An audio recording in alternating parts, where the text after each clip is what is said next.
बिस्मिल्लाहिर्रहमानिर्रहीम, अस्सलाम वालेकुम। आज है 17 मई और दिन है सोमवार का। बहुत दिनों बाद मैं ये वीडियो कर रहा हूँ क्योंकि इस दौरान जो वीडियोस लगी भी सही वो रिकॉर्डेड थी, बल्कि जब मैं ईद के बाद आया तो मुझे ईसा नकवी साहब और अदील बड़ाई साहब ने भी बताया और मुसद्दिक भाई ने भी बताया कि बहुत से लोग ये कमेंट्स कर रहे थे और ये कह रहे थे कि हमें तो ये कहा गया था कि एतकाफ़ पे है सदीक जान और एतकाफ़ पे होते हुए भी वीडियोस लगा रहा है। तो मैं जो आखिरी वीडियो मैंने की थी उसमें मैंने बताया था कि उसके बाद जो वीडियोस लगेंगी वो रिकॉर्डेड होंगी और वो रिकॉर्डेड वीडियोज़ ही थी। और ख़ास तौर पे मैंने उस दौरान जो वीडियोस की थी वो हुदैबिया केस के ऊपर की थी, जो प्लेलिस्ट भी मौजूद है। हुदैबिया केस क्या था, कैसे उसको बंद किया गया, उसमें क्या चीज़ें इंपॉर्टेंट थी, और फिर आपने देखा कि जब वो वीडियोस लगना शुरू हुई उस दौरान ही फिर वो खबर आई कि हुकूमत ने हुदैबिया केस दोबारा खोलने का फ़ैसला कर लिया और उसकी इमरान खान साहब ने मंजूरी भी दी। तो अब जो इस वीडियो में मैं बात करने जा रहा हूँ वो ये है कि मुझे ये लगता है कि प्राइम मिनिस्टर पाकिस्तान इमरान खान साहब ने अदालतों के साथ बड़ी लड़ाई लड़ने का फ़ैसला कर लिया है।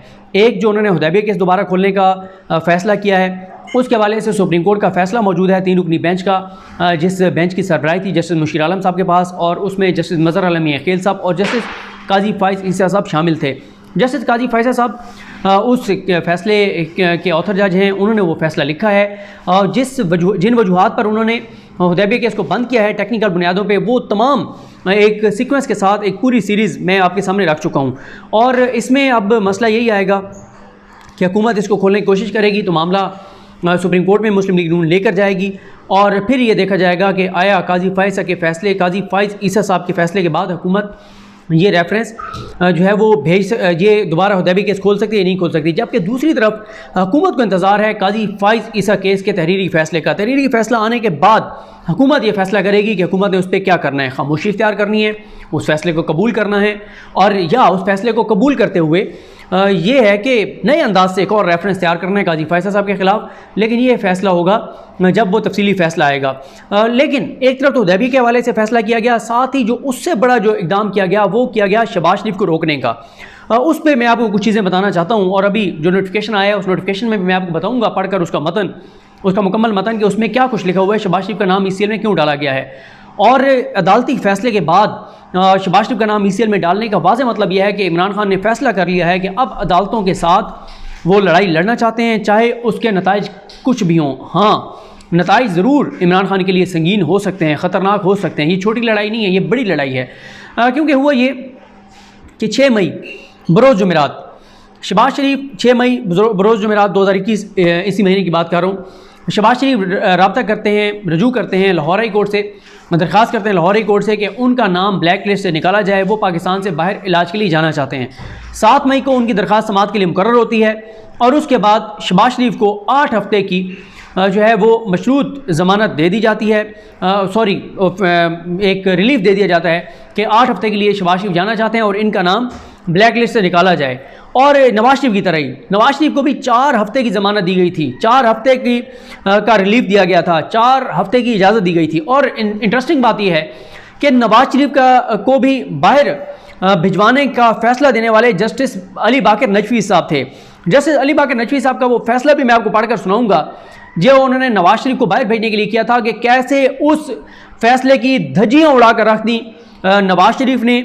शहबाज शरीफ ने बजाय इसके कि जस्टिस बाकर नजफी साहब शहबाज शरीफ को कहते कि भाई मैंने ही नवाज शरीफ को इजाज़त दी थी 4 हफ्ते की, मैंने कहा था कि नवाज शरीफ 4 हफ्ते बाद इजाज़त लेंगे अगर उन्होंने मजीद रहना है, अब उनकी इजाज़त भी नहीं मिली, फिर आपने ये गारंटी दी थी कि आप नवाज शरीफ को वापस लाएंगे। फिर उसमें यह भी लिखा हुआ है कि अगर हुकूमत चाहे, हुकूमत ये तस्दीक करवा सकती है कि नवाज शरीफ बीमार हैं या नहीं हैं, उनके मौलिक से रब्ता कर सकती है, उनकी रिपोर्टें देखी जा सकती हैं। और यहाँ पर तो सूरत हाल ये है कि नवाज शरीफ की रिपोर्टें ना तो हुकूमत को दी जा रही हैं, हुकूमत ने ख़त लिखे, ना हुकूमत को डॉक्टर्स का नाम बताया जा रहा है, ना नवाज शरीफ बीमार हैं, ना इलाज करवा रहे हैं, ना अस्पताल में दाखिल हुए हैं, ना उन्होंने टेस्ट करवाए हैं, ना प्लेटलेट्स की रिपोर्ट आई है। जब कुछ हुआ नहीं है तो क्या रिपोर्टें दें। और यही बाकर नजफी साहब नहीं पूछ रहे शहबाज शरीफ से कि भाई शहबाज शरीफ साहब पहले तो आप अपने भाई का हिसाब दें और अपने बयान हल्फी का हिसाब दें, जिस बयान हल्फी के तहत आपने कहा था कि वो वापस आएंगे। और उस वक्त ये बात भी हुई थी कि शहबाज शरीफ के खिलाफ तो इन्हें अदालत की जो है वो कार्रवाई हो सकेगी अगर नवाज शरीफ वापस नहीं आएंगे। लेकिन वही हुआ कि उनको 7 को समाअत हुई, 7 मई को ही शहबाज शरीफ को बैरून मुल्क जाने की इजाज़त दे दी गई लाहौर हाई कोर्ट की जानिब से। अब हुआ ये कि 8 मई को शहबाज शरीफ रवाना हो रहे थे कतर के लिए और वहाँ से उन्होंने फिर लंदन जाना था, तो उनको FIA ने रोक लिया। अब ये बहुत हैरान कुन फैसला है, ये बहुत हैरान कुन फैसला है, ये बड़ा फैसला है। कि मैंने आपको बता रहा हूँ कि इसके नताइज संगीन हो सकते हैं, क्योंकि कल अब समात के लिए मुकर्रर इतलात आ रही है कि हो गई है। मैं अभी चेक करता हूँ उसको, और फिर आपको शहबाज शरीफ की दरख्वास्त में बताता हूँ कि शहबाज शरीफ ने हुकूमत के ख़िलाफ़ तौहीन अदालत में क्या जो है वो बातें लिखी हैं। अच्छा, अब ये हुआ कि शहबाज शरीफ को वहाँ पर रोक लिया FIA ने, उन्होंने कहा हमारे पास तो अपडेट नहीं हुआ। इस दौरान क्या हुआ, इस दौरान ये होता है कि शहबाज शरीफ का जब रोका उनको तो उन्होंने कहा जी आपका नाम तो है अभी तक हमारे पास स्टॉप लिस्ट में है।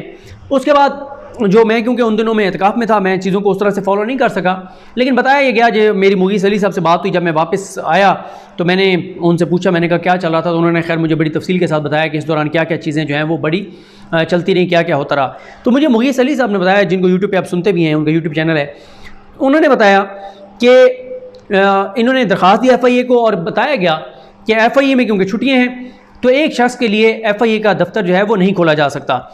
इस दौरान क्या होता है कि नैब की जानिब से, और मैं आपको थोड़ा सा ये एक ज़रूर बता दूं बात कि नवाज शरीफ का नाम अली बाकर नजफी साहब ने 16 नवंबर 2019 को नवाज शरीफ का कहा था कि इंडेमनिटी बॉन्ड की शर्त ख़त्म की थी, जब हुकूमत ने इंडेमनिटी बॉन्ड की शर्त रखी थी।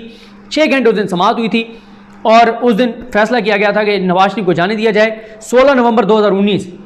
तो अब मई 2021 है, आप देख लें कितना अर्सा हो गया है।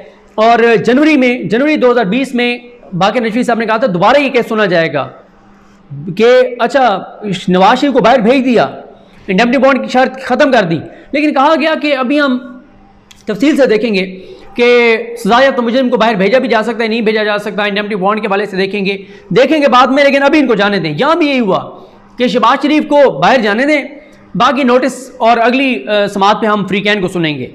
तो अब हुकूमत ने सुप्रीम कोर्ट में भी रुजू किया है, तो जिसमें सुप्रीम कोर्ट में उन्होंने जो दरख्वास्त दायर किया उसके ऊपर भी मैं आपको बताऊँगा कि उसमें क्या मौक़िफ़ जो है वो अपनाया गया है।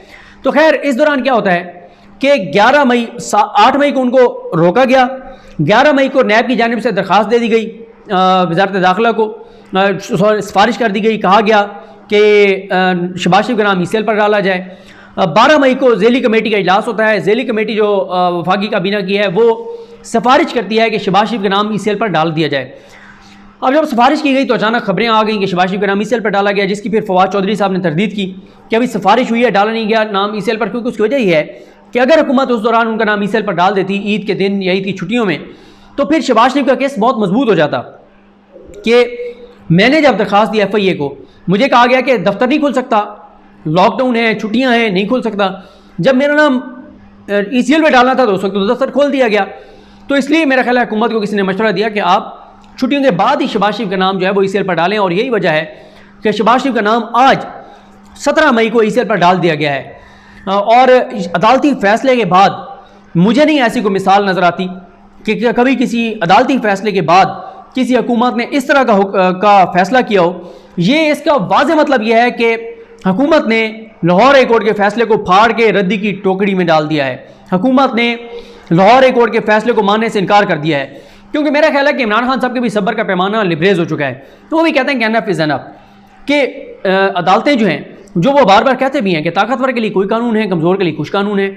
मॉडल टाउन में 14 लोगों को शहीद किया गया, सुप्रीम कोर्ट ने कहा था 3 माह के अंदर अंदर फैसला करे लाहौर हाई कोर्ट। मेरा ख्याल है 1.5-2 साल हो गए, आज तक फैसला नहीं हुआ, लाहौर हाई कोर्ट ने फैसला नहीं किया। वो केस ही नहीं लगता है तो एडजर्न हो जाता है, कोई एक जज साहब नहीं आते। और उस हवाले से वो बता चुके हैं अहमद अवैस एडवोकेट साहब कि कैसे उस केस में लाहौर हाई कोर्ट ने क्या किया था, किस तरह से किया था। और फिर ये जो अभी आप देखें कि कुछ और भी मामला चलते रहे लाहौर हाई कोर्ट में, वो भी आप देखें किस तरह से वहाँ शहबाज शरीफ की ज़मानत, असद गुराल साहब ने जो फैसला लिखा और जिसमें बताया गया कि शहबाज शरीफ, जिसमें असद गुराल साहब ने बताया कि नायब कासम ने जाके फैसला अनाउंस कर दिया। मतलब इस तरह की अदालतों में शरीफ ख़ानदान के मामले में चीज़ें हो रही हैं। तो खैर आज जो ये नाम ECL में डाला गया उसकी नोटिफिकेशन मैं आपको पढ़ के बताता हूँ उसमें क्या लिखा गया। लेकिन ये आपको बता दूँ कि लाहौर हाई कोर्ट की समाअत बहुत इंपॉर्टेंट है। लाहौर हाई कोर्ट की समाअत बहुत इंपॉर्टेंट है कि लाहौर हाई कोर्ट के फैसले के बाद इस तरह से शहबाज शरीफ का नाम ECL पर डालना बहरहाल कोई आम बात नहीं है, कोई छोटी बात नहीं है। और इमरान खान साहब ने भी सारी जमा तफरीक करके और फैसला किया होगा कि बस अब ऐसे नहीं चल सकता, और यही वजह है कि शहबाज शरीफ का नाम अब ECL पर डाला गया है। 2 सफ़हात में मुश्तमिल ये नोटिफिकेशन है। सेक्शन ऑफिसर ECL मोहम्मद अजीम अख्तर साहब के दस्तखत हैं और जिसकी कॉपीज़ जो है DGFIA, DG immigration and passport, assistant director FIA और शहबाज शरीफ साहब को भिजवाई गई है। नोटिफिकेशन में ये वाज़ेह किया गया है कि अगर मुतासरा शख्स यानी शहबाज शरीफ इस हुकूमती हुक्म पर नज़रसानी करना चाहते हैं तो वो ये हुकूमती ऑर्डर मिलने के 15 दिन के अंदर अंदर हुकूमत से रिव्यू के लिए रजू कर सकते हैं, नज़रसानी के लिए रजू कर सकते हैं। और इससे वो और उन्हें वो ग्राउंड बताना होंगी जिनकी बुनियाद पर वो रिव्यू चाहते हैं अपने ख़िलाफ़ इस फैसले पर।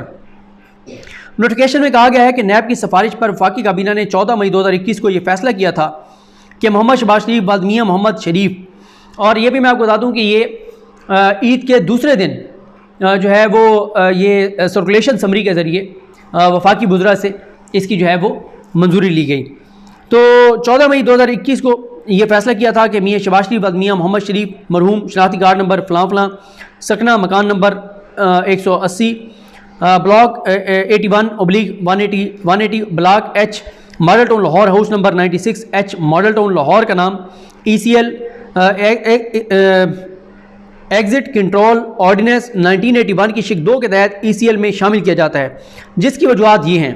पहली वजह यह है कि नैब रेफरेंस नंबर 22/2020 का ट्रायल मुकम्मल होने के करीब है, ताहम अगर मियां शहबाज शरीफ पाकिस्तान से बाहर गए तो ट्रायल की कार्रवाई तखीर का शिकार होगी।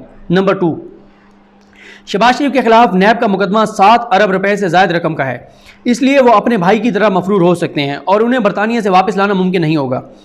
नंबर 3, नैब के इस रेफरेंस में शहबाज शरीफ के ख़ानदान के दीगर मेम्बरान और शरीक मुल्ज़मान भी मफरूर हैं और बरतानिया में मुकीम हैं। नंबर 4, मुमकिन है कि शहबाज शरीफ शहादतों का रिकॉर्ड टेम्पर करें या बरतानिया में मौजूद अपने असासे फ़रोख्त कर दें। नंबर 5, माजी में मियां शहबाज शरीफ ने लाहौर कोर्ट को दिए गए हलफ की खिलाफवर्जी की है, जिसमें उन्होंने कहा था कि वो अपने भाई को वतन वापस लाएंगे, यानी नवाज शरीफ को वापस लाएंगे। नंबर 5, माजी में मियां शहबाज शरीफ ने लाहौर कोर्ट को दिए गए हलफ की खिलाफवर्जी की, जिसमें उन्होंने ये मैंने दोबारा वही पढ़ दिया। नंबर 6, ट्रायल कोर्ट में शहबाज शरीफ की तरफ से हाजिरी से इस्तिस्ना की कोई दरख्वास्त दायर नहीं की गई और ना ही ट्रायल आगे बढ़ाने के लिए उनकी तरफ से कोई नुमाइंदा मुकर्रर किया गया है। ये कहा गया कि अगर उन्होंने जाना था तो ट्रायल कोर्ट से तो इजाज़त देते, जहाँ पे उनका ट्रायल हो रहा है उनको बताते कि मैं नहीं हूँगा तो मेरे ये नुमाइंदा होगा ताकि ट्रायल तो चले। ये तो नहीं है कि ट्रायल ही पीछे रुक जाएगा। नंबर 7, इस मुकदमे के दीगर तमाम मुल्ज़मान का नाम ECL में शामिल है। आइन के आर्टिकल 25 के तहत मियां शहबाज शरीफ का नाम ECL में डालकर यकसा सलूक किया गया है। नंबर 8, ऐसा कोई डेटा मौजूद नहीं है जिससे पता चल सके कि मियां शहबाज शरीफ को ऐसे इलाज की ज़रूरत है जो पाकिस्तान में मौजूद नहीं है। तमाम मुतल्लिका हुकाम को हिदायत की जाती है कि इस मामले में फौरी तौर पर एक्शन लिया जाए। तो ये शहबाज शरीफ साहब का नाम ECL में डालने का नोटिफिकेशन है। ये कुछ तफसीलात हैं जो मैंने आपके सामने रखी हैं। अब मैं आपको अगली वीडियोज़ में बताऊँगा हुकूमत ने जो सुप्रीम कोर्ट से रुजू किया है क्या कहा है, शहबाज शरीफ ने जो लाहौर कोर्ट से रुजू किया है उसमें क्या कहा गया है। मुझे अपनी दुआ में याद रखें। अल्लाह करीम हम सब का हामी नासरो। अल्लाह हाफ़िज़।